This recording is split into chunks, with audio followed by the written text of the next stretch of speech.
Sir ನಿಮ್ಮ ಪಾದಯಾತ್ರೆ ಮತ್ತೆ ಚರ್ಚೆಗೆ ಬಂದಿದೆ ಸರ್. ನಿನ್ನೆ ಚಲಮದಿ ಅವರು ಹೇಳಿದ್ದಾರೆ, ಹೈಕಮಾಂಡ್ ಒಪ್ಪಿಗೆ ಕೊಟ್ಟಿದ್ದಾರೆ.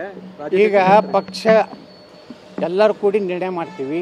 ಬರೇ ವಾಲ್ಮೀಕಿ ಹಗರಣಲ್ಲ, ಪರಿಶಿಷ್ಟ ಜಾತಿ ಪರಿಶಿಷ್ಟ ಪಂಗಡದ 24,000 ಕೋಟಿ ರೂಪಾಯಿ ಡೈವರ್ಟ್ ಮಾಡಿದ್ದಾರೆ. ವ್ಯಾಪಕ ಭ್ರಷ್ಟಾಚಾರ ನಡೆದಿದೆ ಎಲ್ಲ ಕ್ಷೇತ್ರದಲ್ಲಿ. ಇವತ್ತು ಕಾಂಗ್ರೆಸ್ಸು ಭ್ರಷ್ಟಾಚಾರ ಅನ್ನುವಂಥ ನಾಚಿಕೆನೂ ಇಲ್ಲ, ಮಾನನೂ ಇಲ್ಲ, ಆ ರೀತಿ ಮಂತ್ರಿಗಳು ಮಾಡ್ತಾ ಇದ್ದಾರೆ. ಇದು ಕೇವಲ ಒಂದು ಸಿದ್ದರಾಮಯ್ಯನವರಿಂದಲ್ಲ, ಇಡೀ ಇವತ್ತು ನೋಡ್ರಿ ಅಮೇರಿಕಕ್ಕೆ ಹೋಗಿದ್ದಾರೆ. ರಾಹುಲ್ ಗಾಂಧಿನ ಭೇಟಿಯಾಗಿ ಅಲ್ಲೇ ಟಿಕೆಟ್ ಇದು ಮುಖ್ಯಮಂತ್ರಿ ತಳ್ಳಿ ಫಿಕ್ಸ್ ಮಾಡ್ಕೊಳ್ಳಿಕ್ಕೆ ತಿಂಗಳಿಗೆ ಎಷ್ಟು ಕೊಡಬೇಕು ಮಾಮೂಲಿ ಅನ್ನೋ ಅಂತ ನಿರ್ಣಯ ಮಾಡಲಿಕ್ಕೆ ಅಮೇರಿಕೆಗೆ ಹೋಗಿದ್ದಾರೆ. ಇಲ್ಲಿ ರೇಸ್ ಹಚ್ಚಿಬಿಟ್ಟಿದ್ದಾರೆ ಮುಖ್ಯಮಂತ್ರಿಗಳು, ನಾ ಆಗ್ತೀನಿ ನೀ ಆಗ್ತೀನಿ ಅಂತ.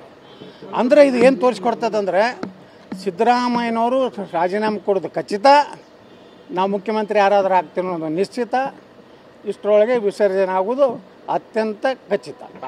ಸರ್ ನಿಮ್ಮ ಪಾದಯಾತ್ರೆ ಮತ್ತೆ ಚರ್ಚೆಗೆ ಬಂದಿದೆ ಸರ್. ನಿನ್ನೆ ಚಲಮದಿ ಅವರು ಹೇಳಿದ್ದಾರೆ, ಹೈಕಮಾಂಡ್ ಒಪ್ಪಿಗೆ ಕೊಟ್ಟಿದ್ದಾರೆ.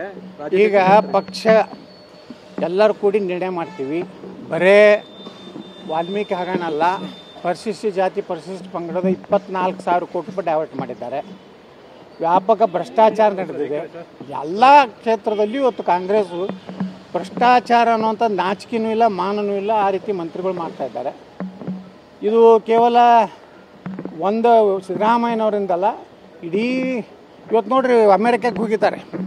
ರಾಹುಲ್ ಗಾಂಧಿನ ಭೇಟಿಯಾಗಿ ಅಲ್ಲೇ ಟಿಕೆಟ್ ಇದು ಮುಖ್ಯಮಂತ್ರಿ ತಳ್ಳಿ ಫಿಕ್ಸ್ ಮಾಡ್ಕೊಳ್ಳಿಕ್ಕೆ ತಿಂಗಳಿಗೆ ಎಷ್ಟು ಕೊಡಬೇಕು ಮಾಮೂಲಿ ಅನ್ನೋ ಅಂತ ನಿರ್ಣಯ ಮಾಡಲಿಕ್ಕೆ ಅಮೇರಿಕೆಗೆ ಹೋಗಿದ್ದಾರೆ. ಇಲ್ಲಿ ರೇಸ್ ಹಚ್ಚಿಬಿಟ್ಟಿದ್ದಾರೆ ಮುಖ್ಯಮಂತ್ರಿಗಳು, ನಾ ಆಗ್ತೀನಿ ನೀ ಆಗ್ತೀನಿ ಅಂತ. ಅಂದರೆ ಇದು ಏನು ತೋರಿಸ್ಕೊಡ್ತದಂದರೆ ಸಿದ್ದರಾಮಯ್ಯನವರು ರಾಜೀನಾಮೆ ಕೊಡೋದು ಖಚಿತ, ನಾವು ಮುಖ್ಯಮಂತ್ರಿ ಯಾರಾದರೂ ಆಗ್ತೀನೋ ಅನ್ನೋದು ನಿಶ್ಚಿತ, ಇಷ್ಟರೊಳಗೆ ವಿಸರ್ಜನೆ ಆಗೋದು ಅತ್ಯಂತ ಖಚಿತ.